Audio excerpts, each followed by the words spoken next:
અમરેલી અને ગીરના જંગલ પંથકમાં થયેલ અનરાધાર વરસાદના પગલે જંગલ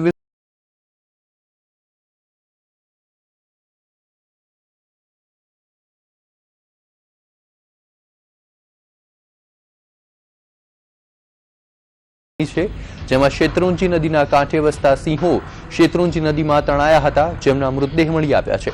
ગુરુવારે પાલીતાણાના જીવાપર ગામે 100 કરતા વધુ નીલગાયો અને અન્ય વન્યજીવોના મૃતદેહ તણાઈને આવ્યા હતા, જ્યારે જીવાપરથી નજીક યુવા સિંહ અને સિંહણના મૃતદેહ મળી આવતા વન વિભાગ તાબડતોબ ઘટના સ્થળે પહોંચી ગયું હતું અને સિંહોના મૃતદેહનો કબજો પણ મેળવ્યો હતો।